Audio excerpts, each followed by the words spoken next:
Hello everybody, it's me, Marshall, aka Blackstar 10x3.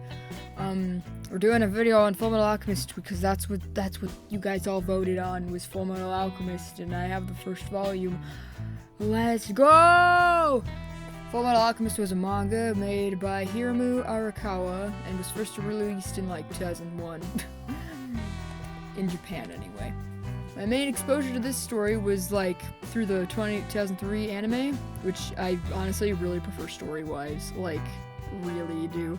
There's a lot of things in it, like without spoiling it, it's just there's so much in there that I'm just like, I prefer how they handled this compared to how they did in Brotherhood, because it just feels more like, I don't know, it feels like it's got a lot more going on in the department of like, this feels more interesting to me.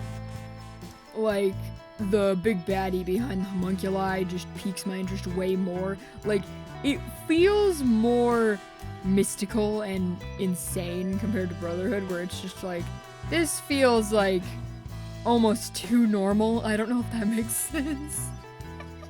Like, I like how in 2003 it's just insanity throughout the entire thing, and like Edward's arcs are like really, really different, but like similar.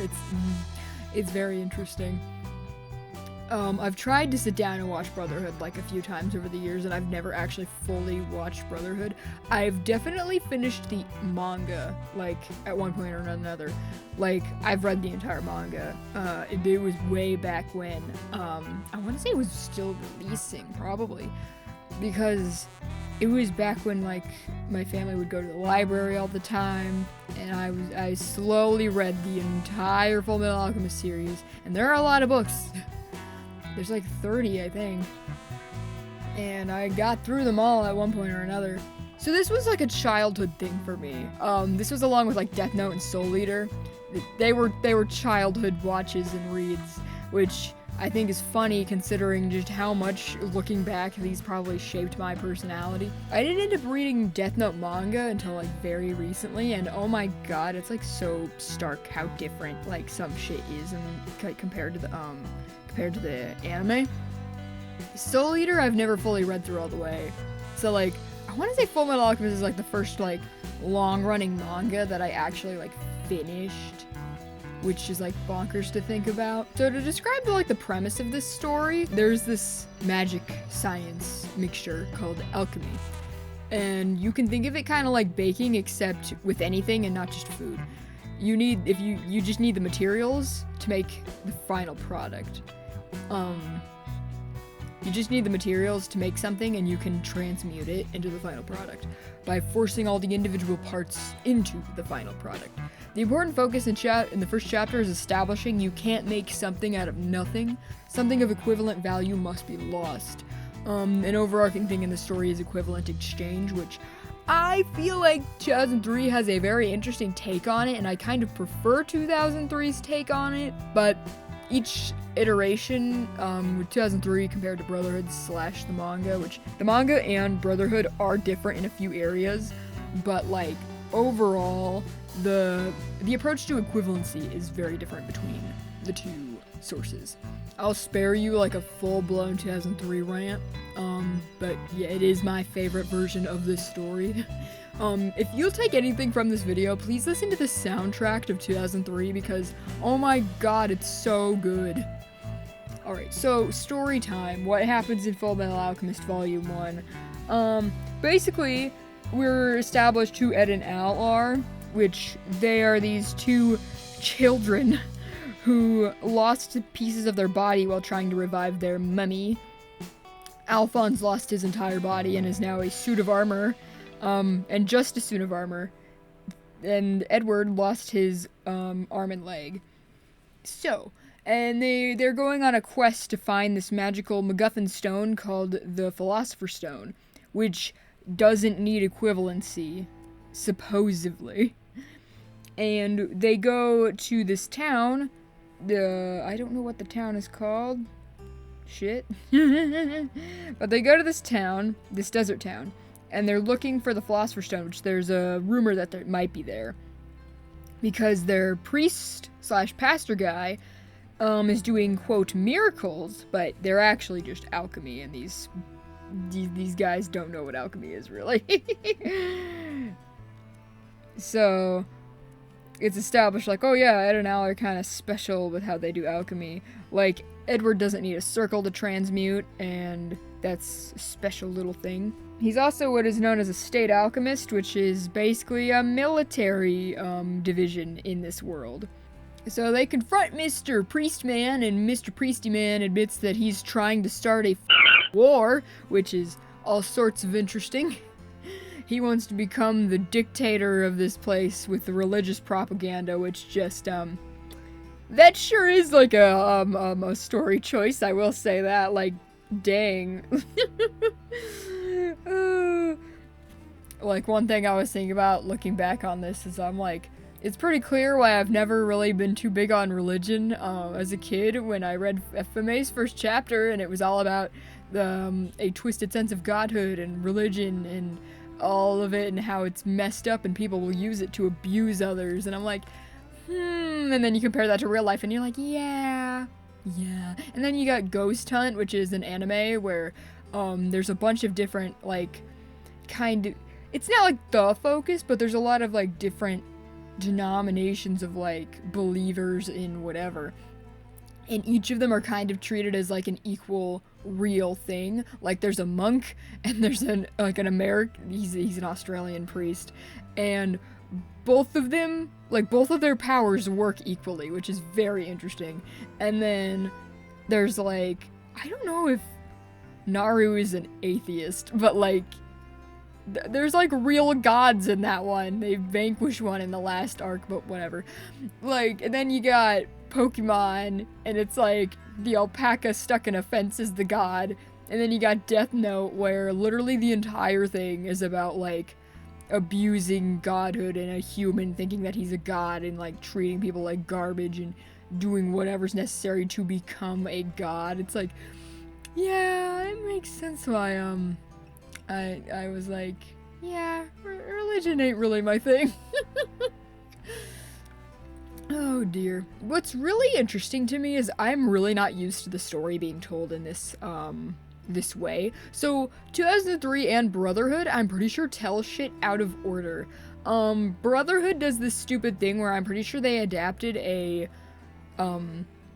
segment of, like, a light novel for their first episode, because, okay, literally this is an example of, like, nothing is made in a vacuum. So everyone kind of knew the story of Full Metal Alchemist. So when going into Brotherhood, they made the first episode like a reintroduction to these characters, but it's a really bad first impression if you've never seen these guys before.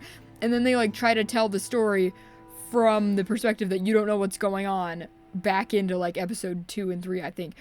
But, like, in the OG in 2003, they start right off the bat with the Father Cornello thing. But I'm pretty sure episode 1 is, like, this weird thing of a light novel. And it's so weird. I might be wrong, but I'm pretty sure that's something I, like, remembered from a while back. I was like, that's really weird. So I'm really not used to the story being told in this way, because in 2003, they structure stuff very, very differently to give, like, a different feel to the story. But they still, like, show,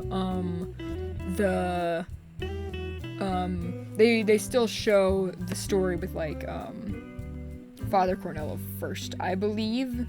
Like, the first episode is them running around in the desert, I'm pretty sure. Something I really like about the messaging in the first chapter of FMA, or the first 2, actually, is that the message of you can't rely on faith alone to carry you through your life. You need to get up and walk forward. I really think, like, genuinely, that was, like, a message that really stuck out to me in my life. And, like, how, cause, you know, growing up in, like, fucking religious town, it's like, oh yeah, you go to church and you believe in God and you hope that he gives you everything you want in life, and, you know, if you don't get what you want, it's just because you didn't pray enough, or, you know, whatever bullshit. And it's like, no, at a certain point, you do just need to, like, have control over your own life and stop hoping that it will get better, but, like, actually put your foot forward and make it better. And that's something I really actually like about Fullmetal Alchemist and really appreciate about it. Looking back into my childhood and having this as a childhood read, is it's that really was something I think at least I needed to hear, and I think a lot of people could serve to hear, is it's almost cynical take on religion. Because our protagonist is not religious at all, and it's and then you get into how it tells it how it is. People in religious circumstances are most often abusers, or will abuse the fact that you believe in something to use you, like Father Cornell's relationship with Rose. And then you get into how they'll just keep stringing you along with promises of better lives and better things, and it's just not going to happen, because at the end of the day it's just about control. That kind of thing of you have strong legs, get up and walk. That really that I think has settled into a lot of people, I would imagine, of that really is a message that sticks with you, especially if you are if you ever were kind of like Rose at any point in your life. So going into our introduction to our villains, I know Gluttony is name dropped, but I don't think the woman with him is, but I'll tell you her name. Her name's Lust. She and him, it's established so well. I really like their villain introductions, because we're established right off the bat that these two aren't human. Immediately. We're what is with these guys? Because immediately, they're the ones that gave Father Cornello the mystical stone that he was using to trick everybody. So we're okay, these people are very interesting. And then you see Miss Lusty, that's her name, Lust. She uses her fingers to just take this man out. And I'm god damn. Then her little friend Gluttony, who she was sitting on a chair, he eats Father Cornello's body, and I'm well, okay then. And you're what the heck is with these two? And you just don't have an answer the entire rest of the half, because their introduction is in the second, right in the middle of the book, and then we don't get anything about them. You're just left to think, what the heck is with these guys? Who are they? What are their intentions? Why are they trying to, why were they trying to help Cornello with his ambitions? Because his ambition was take over the state, become dictator man. And it's I wonder what was with that. Who are they? Why were they doing anything with that? And then they threw him away so easily. They're clearly set up as, big issues. Because, they have so much power already. It's very, the scene's short, but, we're given so much information and none at all. So the Usewell mining chapter is a great window into, Edward's, want to help people. Because, we kind of get that with the first two chapters, but it's, really, it's harsh but true. How he treats Rose is very matter-of-fact. It's what she needed to hear, not what she wants to hear. Because that's all she's been doing, is trying to listen to what she wants to hear instead of needing to hear.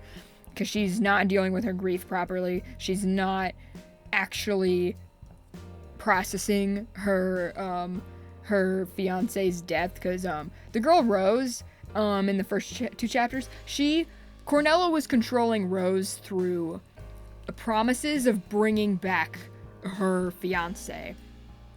And in the world of Fullmetal Alchemist, you can't bring back dead people. You just can't. Because there's something about it that just doesn't work. Which is left up pretty open, but it's suggested that it's the human soul. There is nothing that is equivalent in exchange for a human soul. So you're just fucked. You can't do that. So Cornello's promise is ridiculous.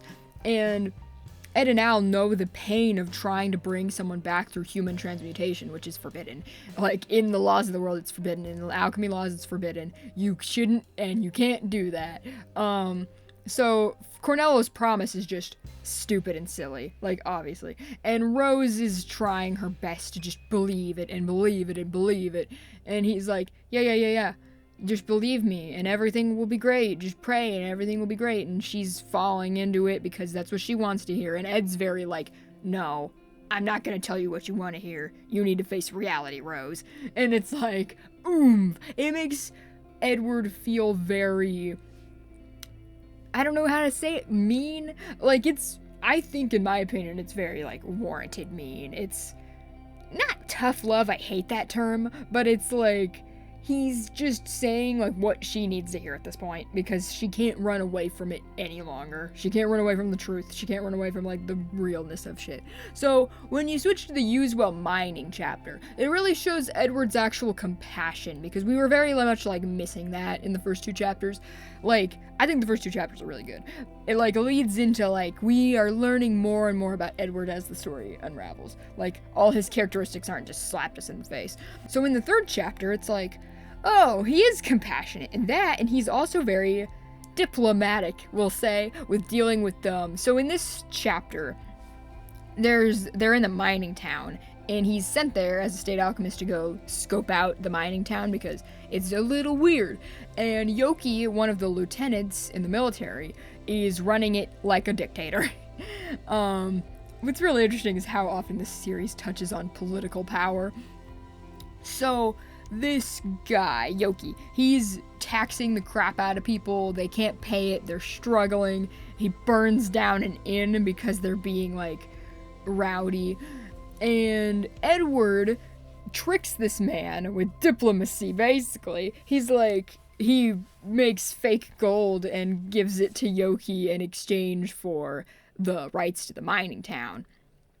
And keep in mind, these mining town people have been nothing but awful to Edward since he came in, basically, when they learned he was a state alchemist. Which is so funny, because he's a literal child. It's like, y'all, you're so mean to this 13-year-old boy.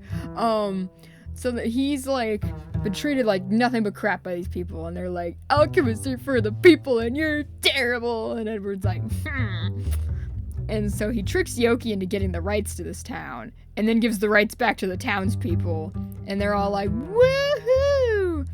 Something I like about 2003 compared to this one is how Yoki puts up more of a fight. He has this girl named Lyra, who's a 2003 exclusive only character. And I like her. Things don't go well for her, but I like her. In the manga, he's just, like, utterly defeated. It's like, oh no. Damn, dude, he got his entire booty handed to him on a silver platter. And it's like, ah, shit, Yoki. Edward's shown to be a good boy who helps people, and he's so helpful. And in the last chapter of this manga, we're introduced to the alchemist, Roy Mustang. He is the flame alchemist, and they're in, like, his little territory where he's, like, looking after everything, because he's a colonel. And the train they're on gets freaking hijacked by, very bad people. I don't know if I can say the word that they are on YouTube, but they're very bad people, and they're like, we want our leader released from prison, because they're pieces of shit. And they're holding this train hostage, and Ed and Al just beat the crap out of them. It's great. And something to be noted is how, freaking Alphonse, there's, like, this intimidating image of Alphonse just, like, pounding his fists together, and it's like, all I can see, Alphonse, is that you're, like, a little tiny child in there. I can't take you seriously, Alphonse, I'm sorry. You could be a big scary suit of armor all you want, but you're just a little baby to me. Oh, jeez. And then Edward and them beat this guy's ass in Ka-chow. And we're shown off, like, Roy Mustang's flame powers, which, like, we're slowly getting introduced to, like, the ideas of alchemy more and more and more as the series goes on, because we're like, what our perception of alchemy is only what Edward can do, and he's a special little gifted boy. So, like, we're introduced to, oh, this guy can just snap his fingers and boom, fire. But yeah, those are the events of the manga. I like it. I like Full Metal Alchemist. It's very nostalgic, first of all, but it's also very, like, it touches on, like, actual issues, but in, like, a campy manga. But it's also, it can be serious. It ping-pongs between comedy and, like, serious stuff, like, really well, I think, for the most part. I think 2003 really dives deep into, like, the darker aspects of this world and its story, and I really like that. This one, The manga and Brotherhood tend to be like a bit more lighter, which I think is fine. Like, it does it well. I really like just Fullmetal Alchemist is cool. It's a great world. I wish we revisited it somehow.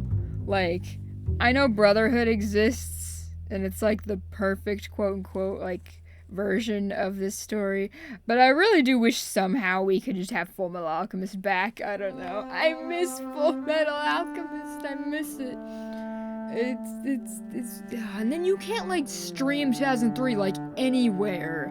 That frustrates me. Like, we own it on DVD, so it's fine, but like it bothers me that you can't like stream it anywhere, because I think it used to be on Netflix like years and years and years ago, and I'm like, damn boy, I love 2003.